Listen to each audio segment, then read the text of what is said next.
konsep saya gitu ya, mindset saya di dalam bertablik ataupun yang lain, jangan bilang nggak bisa. Bertablik saya itu bukan saya orang Ahmadiyah, bukan. Orang mikirnya kan orang banyak aja yang jual gitu. Dile muztar suku pae jaum dibariae sahara bisa. Kamal, tadi kan kita udah ngelihat ya proses apa namanya ngolah sampah sampai ke akhirnya di budidaya lele ya. Iya, tadi itu. pemanfaatan hasil itu apa pengolahan sampah itu. Saya menanya awal mula kepikiran gitu buat itu kenapa gitu? Apa karena susah untuk tablik apa gimana awal mulanya gimana gitu? Susah cari duit. Ya sebetulnya gini, saya itu kan seneng ngopi ya. Nah, karena di perapatan itu kan ada warung kopi. Dulu rumahnya nggak di sini dulu, rumahnya kontrakan kita di sana. Gitu. Nah setiap hari itu kita ngopi. Ya, kemudian ada permasalahan sampah. Jadi sampah itu kalau ada kegiatan desa, sampahnya itu nggak ada yang beresin, kan gitu. Nah, kemudian saya sendiri kalau ya sama istri kan ya, kalau sama istri itu selalu tak wadahi sampah, kita buang ke tempat yang tadi. Ya, dulu nggak begitu tempatnya, dulu itu gunung sampah dulu, kayak bukit-bukit itu, udah pokoknya dah setiap tahun nganggarkan puluhan juta untuk dibuang. Akhirnya dengan kawan-kawan itu, gimana kita ngurus sampah? Oke, akhirnya pertama ya ada tempat dulu lah, ada namanya Pak Kasto, dia kerjanya itu membakari sampah. Ketika saya buang sampah di tempat TPS itu dipanggil sama Mas Hamid, kan kalau udah kenal akrab kan, Mas buang sampah di mana? Di Bambangan sana, namanya kan Bambangan. Nah jangan di sana, di sini aja katanya, bayar sama Pak Kasto katanya. Berapa? 5.000? Oke, bayar cuma 5.000 dulu. Jadi setiap hari itu saya buang ke sana. Nah, lama-lama pandemi kan gitu. 2019 pandemi, kita semua kan semuanya itu pokoknya mati mata pencarian lah kan gitu. Nah disitulah timbul mulai sampah semakin banyak, kemudian nggak ada penanganan. Nah, akhirnya kita timbul, yuk kita buat ini aja lah, apanya kelompok swadaya masyarakat. Oke, dengan kawan-kawan kan. Oke. Terus apa yang bergerak bidang apa yang kita kerjain nih ya? Sampah kan gitu loh. Ya udah sampah aja katanya. Oke. Nah, sampah itu mulai. Nah, mulai sampah itu bagaimana caranya? Nah, kita enggak punya tong sampah. Tong sampah ember-ember itu enggak ada. Terus kendaraan ngangkutnya pakai apa? Ya, enggak ada semua itu kita. Akhirnya punya isu dengan Karang Taruna yang dulu. Kemudian dengan yang lain-lain, katanya kita dulu punya tosa desa katanya. Bekas Karang Taruna dulu, coba kita datangi lihat tosanya dipakai nggak, nganggur, nggak dipakai. Oke, tarik sama kita, Pak, kita manfaatkan, oke. Gitu. Akhirnya tong sampah dari mana? Ya nggak ada juga, patungan kita kan, saya belikan 1, 2, terus wah, daya ini masyarakat itu banyak gitu loh, mau gitu jadi member kan gitu. Akhirnya tong sampah itu kita kurang. Tanya Karang Taruna desa, punya dana berapa? Wah, kan gitu, sekian ratus. Oke, kita pinjam dulu. Jadi kita pinjam. Beli tong sampah kan gitu. Harganya waktu itu 20.000. Dapatlah waktu itu 40. Ya, kurang lebih 40 lah. Nah, jadi siapa yang mau, terutama yang untuk pinggiran jalan itu, kita kasih. Mau member sampah nggak? Kita ambil tiap hari. Sehari dulu itu 15.000. Oke, mau, terus saya tawarkan terus. Sudah, akhirnya berjalan. Bingungnya sampah itu mau kita apakan kan gitu. Udah numpuk sampah di TPS sana itu sudah gunung tuh. Tadi berarti awalnya cuma ngumpulin sampah doang. Ngumpulin sampah kita, nggak ada maggot itu nggak ada. Belum kepikiran nggak ada kepikiran. Nah, kepikirannya itu karena sampah itu sudah menggunung, terus mau diapakan kan gitu. Pemerintah desa setiap tahun nganggarkan itu sampai 30 juta, 20 juta ngeruk sampah itu ya, pakai apa? Ekskavator dibuang ke TPA sana, dibuang. Nah, akhirnya kita mikir-mikir, Mas Hamid kan punya ketua sebagai ketua. Waktu itu belum jadi belum ada ketua, belum ada apa-apa itu. Kita suka rela aja kan gitu. Nah, akhirnya ya sudah berjalanlah itu. Magot Kang katanya. Oke, Magot gimana? Ada nanti tak pelajari. Wah, belajarnya lama itu, jungkir balik kita itu. Mas Hamid dan jungkir balik, kalau saya enggak. Saya intinya 50% lah, 50% pendanaan itu dari saya. Gitu. Jadi setiap ada kurang apa tak apa yang ada, kebetulan waktu itu ya alhamdulillah ada aja uang kan gitu ya, karena kita jadi tim kan, jadi minta bantuan dengan anggota ini, anggota sana oke aja kan gitu. Akhirnya ya berjalan tuh, waktu kita mulai itu berjalan, tidak ada kendala. Nah, suatu saat ada kendalanya di waktu kita mau ikut lomba, gitu loh. Lomba itu lomba pengolahan sampah se-Kabupaten Tuban. 2 kali kita menang. Pertama pengolahan sampah itu menang, kemudian pemuda bergerak menang juga kita, juara 1 Kabupaten Tuban. Ada yang turun kan kita semua. Misalnya yang dari pengolahan sampah saya sama Mas Hamid. Nah, yang satunya pemuda bergerak. Ikut Kang katanya. Iya, lihat umur saya. Sudah tua Pak, nggak bisa katanya. Siapa? Lihat siapa sih ngenom ya? Maksudnya siapa yang muda nih? Lihat. Oh iya, ada Mas Ciput sama Mas itu. Mas Ciput sama Mas siapa satunya lupa saya. Oke, ikut. Akhirnya ikut tuh sampai ke provinsi. Kalahnya. Sampai provinsi kalah gitu loh. Karena yang diutamakan di provinsi itu pariwisata, bukan pengolahan. Tapi yang kabupaten kita menang 2 kali, sehingga kendala yang pertama itu kita SK itu. Jadi kita tidak punya SK, sulit untuk mendapatkan bantuan-bantuan dari pemerintah pusat kan gitu. Nah, akhirnya kita ajukan lah, sampai berapa kali itu ngajukan, enggak turun-turun. Nah, setelah ikut lomba, kita yang bukan kita minta kepada kepala desa, tidak, justru dari DLH itu meminta supaya dibuatkan SK. Oh gitu. DLH udah tahu berarti. Nah, ini sudah tahu bahwa kita menang. Cuman kan kita mau apa namanya? Mau diberikan bantuan seperti itu segala macam itu. Itu kan harus ada SK dulu dari kepala desa. Nah, akhirnya dari DLH itu minta tolong dibuatkan ini pemuda-pemuda ini SK. Akhirnya 2 SK, akhirnya jadilah dibuatkan bangunan itu. Jadi itu awal proses kita mengawali sampah itu di situ.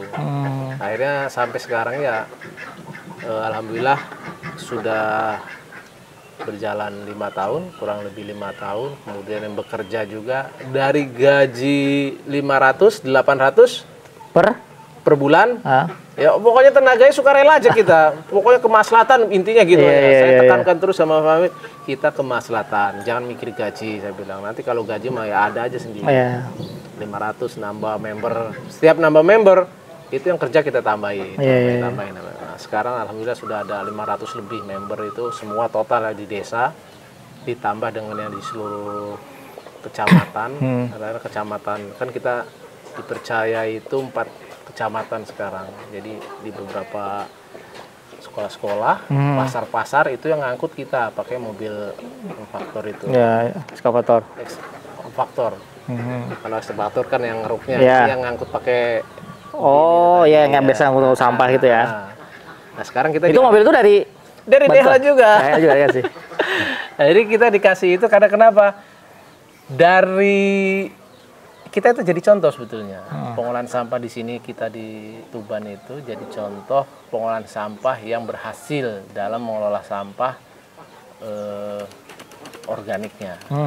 Kalau yang lain kan cuma non organiknya diambil, dipilah, dijual. Nah, kalau kita ini satu-satunya kecamatan Tuban yang dalam naungan pemerintahan gitu ya, itu kita yang bisa mengelola sampah itu cuma TPS Pelumpang, TPS Terpadu Desa Pelumpang. Nah itu, jadi sekarang ya dipercaya sepenuhnya, makanya sampai dikasih mobil segala macam itu. Jadi ngangkut beberapa desa itu ya yang koordinir saya itu. Jadi masuk ke sekolahan, member sekolahan itu pun saya yang nagihin, terus yang ini semua itu. Jadi awalnya tidak mengharapkan apa-apa ke masalah umat, ya sekarang alhamdulillah gitu. Kita buat sistem naik ke pangkat lah kan gitu. Nah, yang Pak Kasto yang awal cuma milihi sampah itu sekarang jadi supir mobil kompaktor. Kita naikkan pangkatnya, udah tua lah. Nah, jadi mereka sekarang itu lepas tanggung jawab kita. Jadi yang bayar itu bukan kita lagi, dia yang bayar langsung dinas, gitu. Jadi 2 orang yang bayar dinas, yang sisanya sekarang itu 4 itu kita yang bayar kan gitu. Ya dari retribusi sampah, dari 15.000 sekarang 20.000. Dampak yang luar biasa adalah ke lingkungan. Iya. Jadi masyarakat juga jadi aware ya ke permasalahan sampah gitu ya. Pokoknya sekarang itu, tadinya tuh mereka buang sampah di mana sembarangan aja. Ada ini namanya di sini Detan Kali ya. Itu kan ada sungai gitu. Sungai itu setiap kayak begini itu pasti yang di muara sana itu kebanjiran pasti. Nah, karena kenapa? Ya mereka buang sampahnya sembarangan gitu. Jadi sekarang sudah mulai kita tangani sedikit-sedikit, coba kita kasih tong-tong ini supaya mereka itu nggak buang sampah sembarangan. Kan. Sekarang sudah mulai alhamdulillah berpikirlah gitu. Tadinya kan ya semaunya, bahkan di pinggir jalan tuh bakar aja, membakar gitu. Sekarang tuh sudah kita tekankan, setiap ada kegiatan momen desa apapun, masalah kebersihan jangan diserahkan ke RT ke RW, serahkan kita sebagai pengelola sampah desa Pelumpang kan itu. Tadi membernya. Pertama kan sebagai mubalik ya juga Muhammadiyah gitu kan di sini kan. Bisa warga di sini pun itu yang tadi Pak Hamid itu anggota bukan? Bukan. Oh, bukan ya? Iya, pemuda sini lah. Pemuda sini asli ya. Asli. Nah itu gimana sih tanggapan mereka sendiri ya Bapak sebagai mubalik di sini, apakah ada penentangan atau seperti apa? Iya. Sebetulnya gini, dalam metode dakwah ya tablik saya pribadi, karena kan memang kita merintis di sini ya, memang anggota itu sudah ada. Kita dakwahnya itu secara pelan-pelan. Gitu. Jadi sebelum sampah saya itu mulainya di santunan anak yatim. Itu kita punya 20 sampai 40 anak yatim yang kita santuni. Itu hasil daripada buat roti. Buat roti di mana lagi nih? Nah, gitu. Jadi sih di rumah kontrakan dulu gitu. Oh, dulu sempat awalnya. Iya, awal itu yang saya masuk itu ya, dengan roti terapkan gitu. Nah, kemudian saya merasa capek tuh kalau sendirian terus kan gitu. Jadi sama anggota, gimana nih? Masa harus saya ini mau balik kan gitu. Jadi nggak boleh kerja begini ini. Ya udah kita buat ini aja Pak, katanya perkumpulan apa-apa. Oke, kita buat santunan. Oke. Ada kumpulan di rumah itu ngobrol-ngobrol dengan kawan-kawan yang gair kan.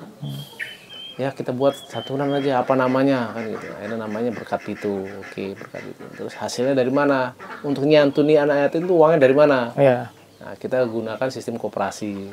Jadi setiap malam minggu, pokoknya setiap malam minggu lah. Itu sebelum pandemi tuh. Sebelum pandemi sumbangan kita 10.000, 20.000 gitu. 20.000 termasuk saya juga. Nah, kebetulan saya sebagai bendaharanya kan gitu. Nah, ketika uang itu sudah banyak, misalnya berapa kan, baru kita buat modal gitu. Buat roti.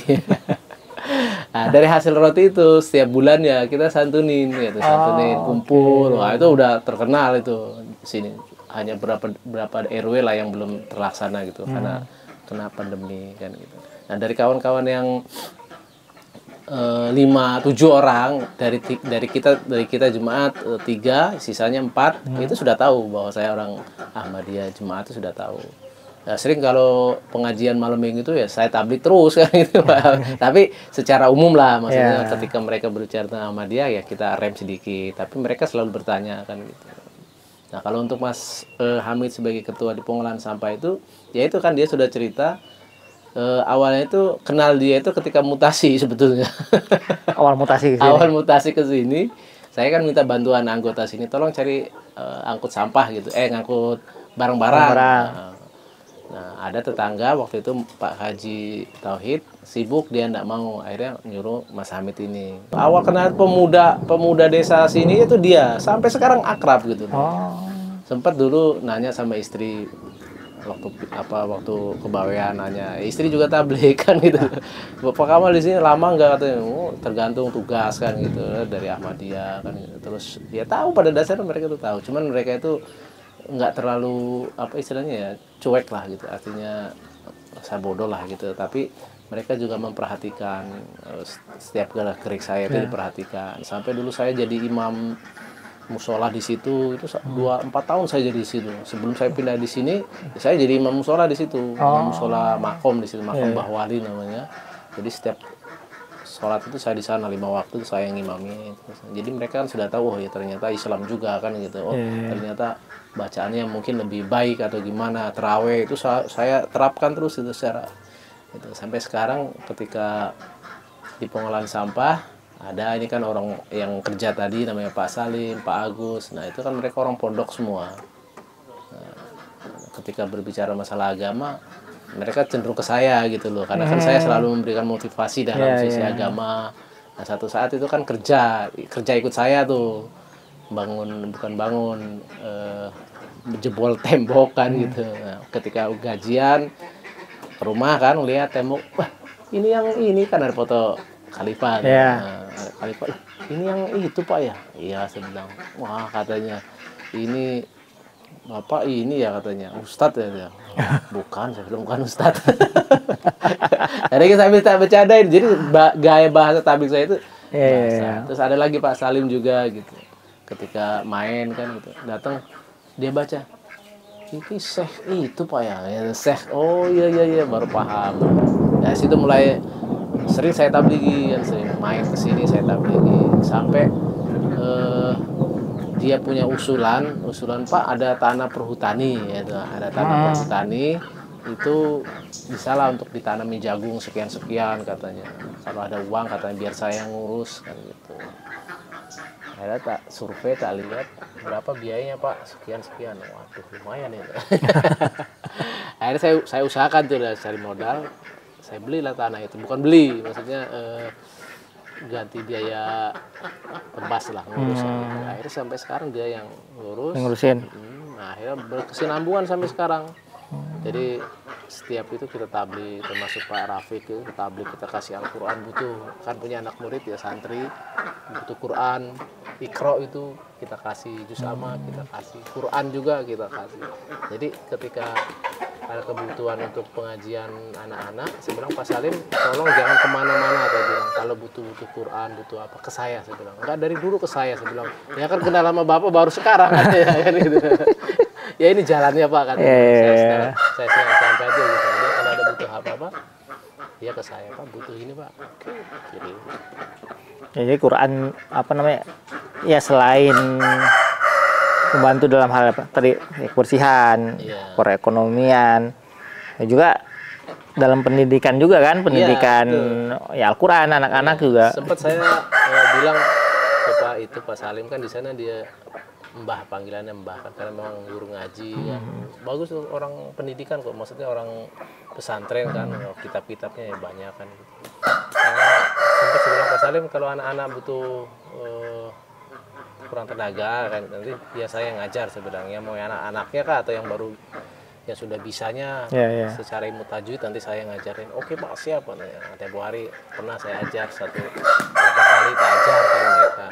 Jadi kemudian untuk apa namanya, kan ada namanya anggota kita juga yang ngasih Quran, untuk kita buktikan, kita foto ini loh Pak, mau baliknya juga dikasih Quran, ngajar juga di situ kan itu.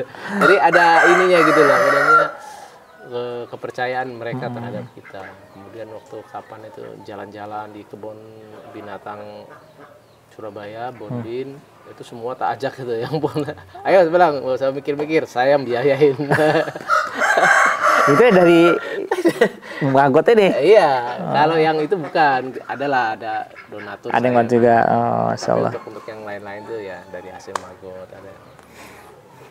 Ya luar biasa, maksud saya lihat ketika kita punya rencana ya Allah Ta'ala sendiri yang ngasih jalan gitu kan. Saya terus terang ya, di sini dibilang merasa hidup enak ya, maksudnya itu dalam kebutuhan ekonomi saya sebagai mubaligh ya. Saya yang paling susah itu di Pulau Rimau. Perasaan saya itu susah betul. Pindah ke mana? Ya kan bayangkan Pulau Rimau harus ngambil uang aja 150.000. PP sudah 300. Kan gitu. Online alhamdulillah gitu. Di desa saya dipercaya kan. Tempo hari itu ada proyek desa itu saya yang nangani. Ada proyek desa pembangunan sanitasi. 15 WC dikasih uang anggaran 100 juta, itu saya yang nangani. Saking percaya dengan saya. Terus di apa, pencalekan calon apa legislatif itu 2 kali, gubernur bupati, yang sekarang ini itu saya yang input data segala macam.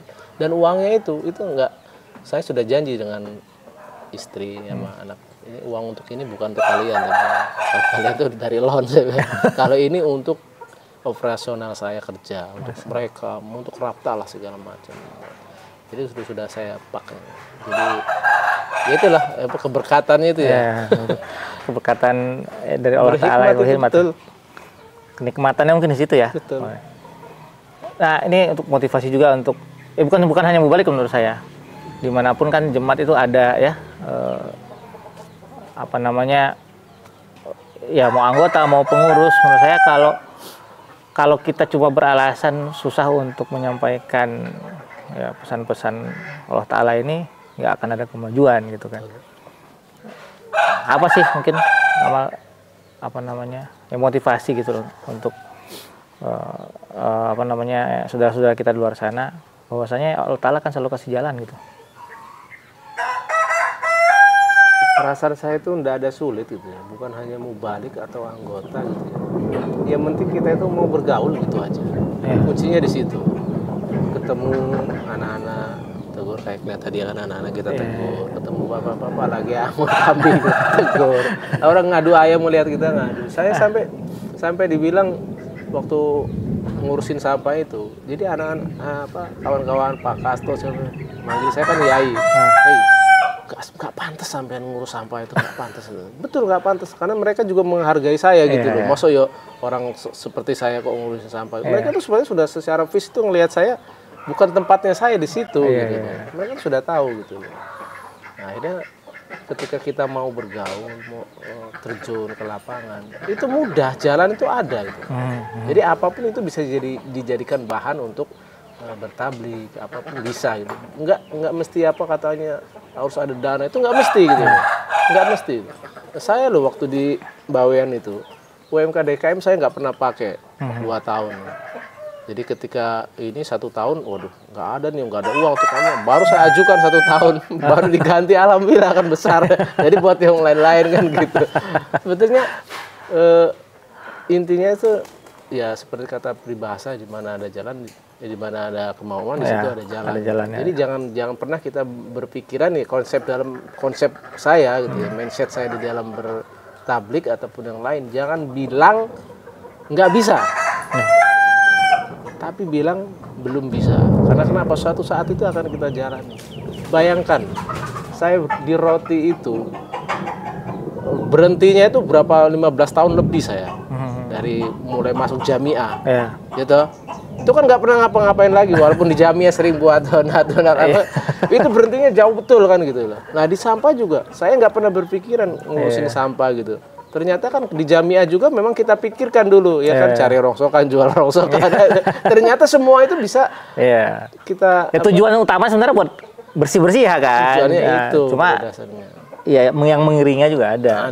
Insya Allah jangan takut gitu deh, jangan takut. Nah, karena kenapa? Utama dalam bertablik saya itu bukan saya orang Ahmadiyah, bukan.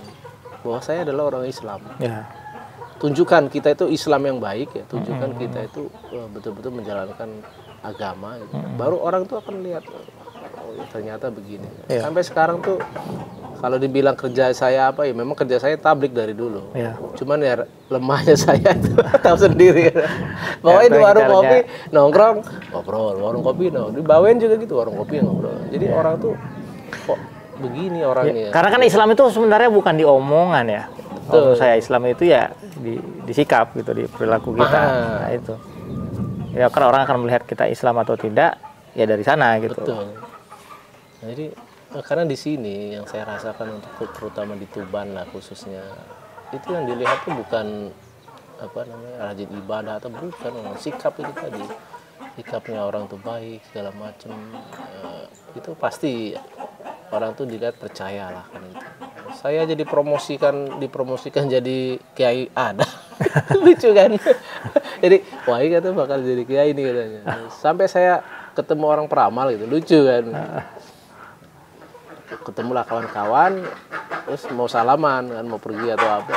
Nggak taunya ngelihat tangan saya gini deh, saya lihat, Pak, sampai ini katanya mau apa aja bisa katanya. Iya tak? Iya. Saya tak tanya, bisa nggak saya jadi kiai? Bisa. Sampai segitunya coba. Tapi kan saya nggak berpikir ke arah untuk situ enggak gitu. Tapi tetap memang selama ini kan ya tahulah. Saya di medsos jarang, di apa jarang. Tapi kadang kan karena tuntutan ya harus dilaporkan ya. Saya ceritakan apa adanya lah. Ya, betul. Jadi nggak terlalu muluk-muluk amat lah itu. Artinya ya kayak misalnya punya ayam, punya lele. Ini orang mikirnya kan orang banyak ayam jual gini. Dakwah saya, tablik saya gitu. Coba bayangkan, udah orang dari 5 sampai punya ratusan. Dari tahun kemarin 2 tahun ini saya mulai proses lagi pada dasarnya gitu. Proses nanti kalau sudah nelur kayak tadi ya tetasin 5 udah saya lihat dia yang laki kasihkan orangnya sampai mau kasih tes. Itu udah proses saya itu seperti itu. Jadi nggak pernah berpikiran mau saya jual. Baru kemarin tuh saya seumur punya ayam di sini, baru kemarin saya potong ayam. Betul, baru kemarin tuh. Oh ini saya bilang hasilnya ini. Iya. Masukan gitu. Masya Allah. Baru ini. Ya, alhamdulillah. Semoga Pak sudah mengizinkan kami berkunjung ke sini. Mudah-mudahan. Ya alhamdulillah saya juga senang gitu dah. Karena kenapa? Artinya saya itu mendapat perhatian lah gitu ya, perhatian dari pusat kan, meskipun ya semampu saya dalam hal bertablik. Ya, insya Allah ya doakan aja gitu. Kita nggak bisa secara instan gitu, tapi saya itu lagi menanam itu kan nggak. Maksudnya butuh waktu yang cepat lah gitu. Nanti siapapun nanti yang pengganti saya ataupun yang lain, insya Allah akan mendapatkan hasil dari tablik saya di sini kan gitu. Ya, mudah-mudahan Allah Ta'ala juga mempermudah ya dalam tablik kita semua.